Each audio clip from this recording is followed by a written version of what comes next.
Hello স্টুডেন্টরা, তোমরা ভালো আছো? আজকে আমরা কেন্দ্রীয় স্নায়ুতন্ত্র সেন্ট্রাল নার্ভাস সিস্টেম একটি গুরুত্বপূর্ণ অংশ, মানবদেহের সবচেয়ে জটিল এবং সবচেয়ে উপযোগী একটি স্নায়ুতন্ত্র, যেটা ছাড়া মানব জীবনের সকল ক্রিয়াকলাপ অসম্পূর্ণ। চলো আজকে আমরা কেন্দ্রীয় স্নায়ুতন্ত্র অর্থাৎ সেন্ট্রাল নার্ভাস সিস্টেম সম্পর্কে জানব। কেন্দ্রীয় স্নায়ুতন্ত্র কি? কেন্দ্রীয় স্নায়ুতন্ত্র, যাকে শর্টে সিএনএস সেন্ট্রাল নার্ভাস সিস্টেম বলা হয়, তা হলো মানব দেহের প্রধান নিয়ন্ত্রণ কেন্দ্র, যা আমাদের প্রতিটি চিন্তা, অনুভূতি এবং কার্যক্রম পরিচালনা করে। এটি মূলত দুটি অংশ নিয়ে গঠিত, মস্তিষ্ক এবং মেরুদণ্ড। মস্তিষ্ক হলো কি না, কেন্দ্রীয় কম্পিউটারের মতো, যা প্রতি সেকেন্ডে লক্ষ লক্ষ তথ্য প্রক্রিয়াকরণ করে এবং সিদ্ধান্ত গ্রহণ করে। এটি আমাদের সচেতনতা, স্মৃতি, চিন্তাভাবনা, আবেগ, ভাষা বোঝার এবং বলা, দেখা, শোনা, স্পর্শ করা ইত্যাদি শারীরিক এবং মানসিক সমস্ত ক্রিয়ার নিয়ন্ত্রণ করে। মেরুদণ্ড কি? ঠিক আমাদের শরীরের ব্যাক সাইডে পেছনে দীর্ঘ নলাকার স্নায়ু বান্ডেল, যা মস্তিষ্ক থেকে শুরু করে মেরুদণ্ডের ভেতর দিয়ে নিচের দিকে বিস্তৃত হয়েছে। এটি মস্তিষ্ক ও শরীরের বিভিন্ন অংশের মধ্যে তথ্য আদান প্রদান করে, মহাসড়ক হিসেবে কাজ করে। অর্থাৎ এই মহাসড়ক যদি না থাকে তাহলে যাতায়াত আর সম্ভব নয়। কেন্দ্রীয় স্নায়ুতন্ত্র ছাড়া আমরা কোনো কাজই করতে পারবো না, এমনকি শ্বাস প্রশ্বাস নিতেও পারবো না। মস্তিষ্কের প্রধান অংশগুলো কি কি আছে? মানুষের মস্তিষ্ক প্রায় 86 বিলিয়ন নিউরন দিয়ে গঠিত এবং এর ওজন প্রায় 1.4 কেজি। এটি 3টি প্রধান অংশে বিভক্ত। সেই প্রধান অংশ কি কি? সেই প্রধান অংশগুলো হলো সেরিব্রাম, সেরেবেলাম আর ব্রেনস্টেম। এইগুলির সম্পর্কে একটু জেনে নিই। এটি মস্তিষ্কের সবচেয়ে বড় এবং দুটি গোলার্ধে বিভক্ত। কোনটা? সেরিব্রাম। সেরিব্রাম আমাদের বুদ্ধিমত্তা, যুক্তি, সিদ্ধান্ত গ্রহণ, ভাষা বোঝা, কথা বলা, লেখাপড়া করা, স্মৃতি সংরক্ষণ, আবেগ প্রক্রিয়াকরণ এবং স্বেচ্ছামূলক চলাচল নিয়ন্ত্রণ করে। এটি বাইরের স্তরকে সেরিব্রাল কর্টেক্স বলা হয়, যা ধূসর পদার্থের ভরপুর এবং অত্যন্ত ভাঁজযুক্ত, তাতে বেশি তথ্য ধারণ করতে পারে। যাতে সেরিব্রেলাম কি না, সেরেব্রেলাম যেটা মস্তিষ্কের পেছনের নিচের দিকে অবস্থিত। এটি ছোট কিন্তু শক্তিশালী।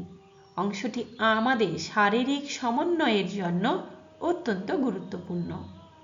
সেরেবেলাম মাংসপেশির নড়াচড়া সমন্বয় করে এবং শরীরের ভারসাম্য বজায় রাখে, ভঙ্গিমা নিয়ন্ত্রণ করে এবং আমাদের মসৃণভাবে হাঁটা চলা, দৌড়ানো, লিখতে, জটিল শারীরিক যত কার্য আছে তা সম্পাদন করতে এটি সাহায্য করে।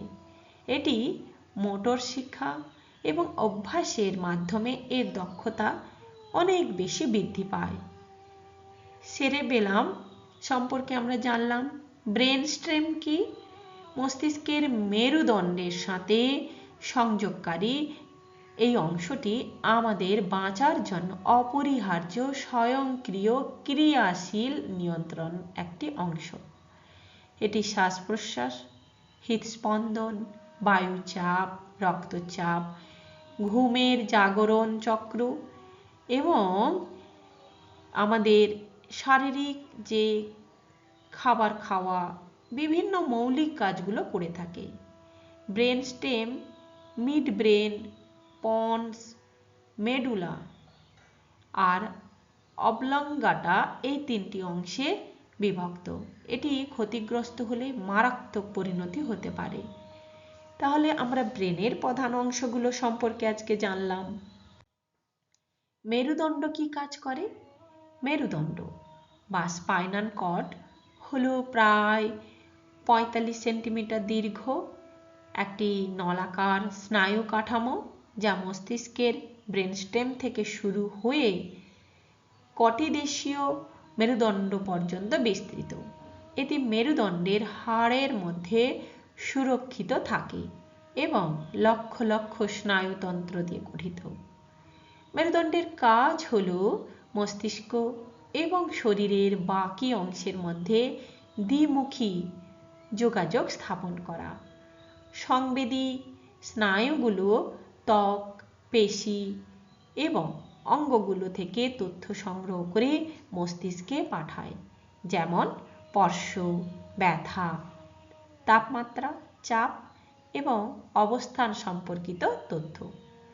অন্যদিকে মোটর স্নায়ুগুলো মস্তিষ্ক থেকে নির্দেশ নিয়ে পেশিগুলোতে পাঠায়, যাতে আমরা চলাফেরা করি, আমরা ক্রিয়াকলাপ করি। মেরুদণ্ড শুধু বার্তা পরিবহন করে এমনটি নয়, এটি কিছু প্রতিবদ্ধ ক্রিয়াও নিয়ন্ত্রণ করে। রিফ্লেক্স অ্যাকশন কন্ট্রোল করে, যেমন হঠাৎ গরম কিছু ছোঁয়া লাগলে মস্তিষ্ক সংকেত পাঠায়, মেরুদণ্ড আপনার হাতকে সরিয়ে নিতে নির্দেশ দেয়। অর্থাৎ আমরা দ্রুত যে ক্রিয়া করি, অ্যাকশন করি, তার জন্য এর ভূমিকা রয়েছে। মেরুদণ্ড কি করে? গ্রাহক শনাক্তকরণ, সংকেত মেরুদণ্ডে যায়, মস্তিষ্কে প্রক্রিয়াকরণ হয় আর মোটর প্রক্রিয়াকরণ হয়ে আমরা অ্যাকশন করি। মেরুদণ্ডের যে কোনো ক্ষতি গুরুতর পরিণতি ডেকে আনতে পারে, যেমন পক্ষাঘাত বা সংবেদনহীনতা। তাই খেলাধুলা বা বিপজ্জনক কাজের সময় সতর্ক থাকা অত্যন্ত জরুরি। স্নায়ুতন্ত্রের কোষ ও সুরক্ষার ব্যবস্থা। স্নায়ুতন্ত্রে কি কোষ আছে? নিউরন আছে।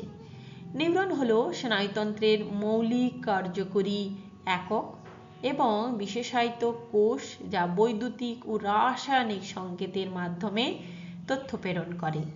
প্রতিটি নিউরনে তিনটি প্রধান অংশ থাকে: কোষদেহ, ডেনড্রাইট যা সংকেত গ্রহণ করে, আর অ্যাকশন যা সংকেত প্রেরণ করে। নিউরনগুলো সাইন্যাপস নামক সংযোগস্থলে একে অপরের সাথে যোগাযোগ করে এবং নিউরোট্রান্সমিটার নামক রাসায়নিক পদার্থ ব্যবহার করে বার্তা আদান প্রদান করে। একটি মানুষের মস্তিষ্কের প্রায় 86 বিলিয়ন নিউরন রয়েছে এবং তারা প্রতি সেকেন্ডে ট্রিলিয়ন বার সংকেত প্রেরণ করতে পারে। আর কি আছে? গ্লিয়াল কোষ। গ্লিয়াল কোষ বা নিউরোগ্লিয়া হলো সাপোর্ট কোষ, যা নিউরনদের সুরক্ষা, পুষ্টি সরবরাহ এবং কার্যকর পরিবেশ বজায় রাখতে সাহায্য করে। এগুলো নিউরনের চেয়ে সংখ্যায় প্রায় 10 গুণ বেশি থাকে।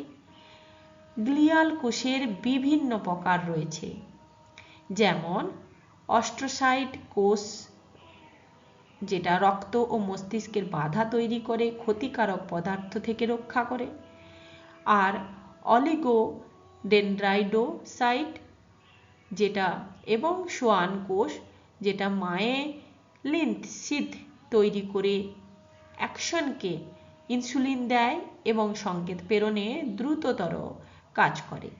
মাইক্রোগ্লিয়া ইমিউন সিস্টেমের মতো কাজ করে ক্ষতিগ্রস্ত কোষ ও প্যাথোজেন দূর করে আমাদেরকে রক্ষা করে। গ্লিয়াল কোষ ছাড়া নিউরন টিকে থাকতে পারে না, নিউরন টিকে থাকতে পারে না। ঠিক আছে। সুরক্ষার স্তর। মস্তিষ্ক ও মেরুদণ্ড অত্যন্ত নাজুক এবং গুরুত্বপূর্ণ অঙ্গ বলে প্রকৃতিতে এদের জন্য বহিঃস্তরীয় সুরক্ষা ব্যবস্থা রয়েছে। বহু স্তরযুক্ত এই সুরক্ষার মধ্যে প্রথম কি থাকে? মস্তিষ্ককে রক্ষা করার জন্য শক্ত খুলি, যাকে বলি আমরা স্কাল, এবং মেরুদণ্ডকে রক্ষা করার জন্য মেরুদণ্ডের হাড়, যেটাকে ভার্টিব্রাটা বলা হয়।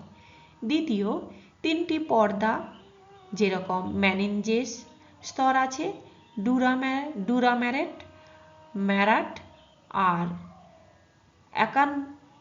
অ্যারাকান্ডারেট ম্যারেট এবং পিয়াম্যারেট, যা কুশনির প্রদান করে। তৃতীয়, সেরিব্রোস্পাইনাল ফ্লুইড, যেটা সিএসএফ নামক একটি তরল স্বচ্ছ মস্তিষ্ক এবং মেরুদণ্ডকে ঘিরে রাখা এক প্রকার তরল পদার্থ, যা কি করে? পুষ্টি সরবরাহ করে, বর্জ্য অপসারণ করে এবং বহুস্তরীয় সুরক্ষা ব্যবস্থার সত্ত্বেও আমাদের মাথা অত্যন্ত বিপজ্জনক হতে পারে যদি আমরা এগুলোকে মেনটেন না করি। কেন্দ্রীয় স্নায়ুতন্ত্রের গুরুত্ব এবং সংরক্ষণ। কেন্দ্রীয় স্নায়ুতন্ত্র আমাদের অস্তিত্বের কেন্দ্রবিন্দু। এটি শুধু শারীরিক কার্যক্রমে নিয়ন্ত্রণ করে না, বরং আমাদের ব্যক্তিত্ব, চিন্তাভাবনা, স্মৃতি, আবেগেরও মূল উৎস। প্রতিটি শ্বাস, প্রতিটি হৃদস্পন্দন, প্রতিটি পদক্ষেপ এবং প্রতিটি চিন্তা, এই অসাধারণ ব্যবস্থাপনা সমস্ত কেন্দ্রবিন্দু হলো কেন্দ্রীয় স্নায়ুতন্ত্র। তাই এই স্নায়ুতন্ত্রকে সুরক্ষা রাখা বা সুস্থ রাখার উপায় কি? সুষম পুষ্টি। ওমেগা 3 ফ্যাটি অ্যাসিড সমৃদ্ধ মাছ, বাদাম, শাকসবজি, ফলমূল মস্তিষ্কের জন্য অত্যন্ত উপকারী। ভিটামিন B12, ডি, অ্যান্টিঅক্সিডেন্ট নিউরনকে রক্ষা করে।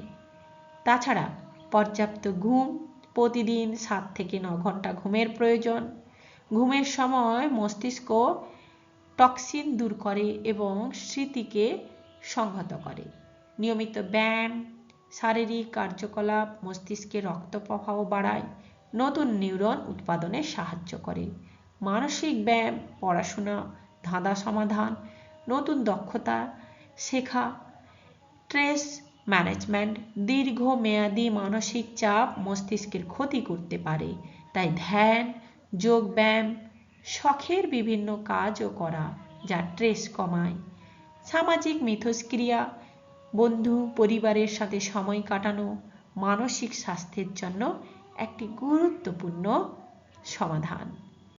সবাই আশা করি বুঝতে পেরেছ কেন্দ্রীয় স্নায়ুতন্ত্রের গুরুত্ব এবং কিভাবে আমরা তাকে রক্ষা করব।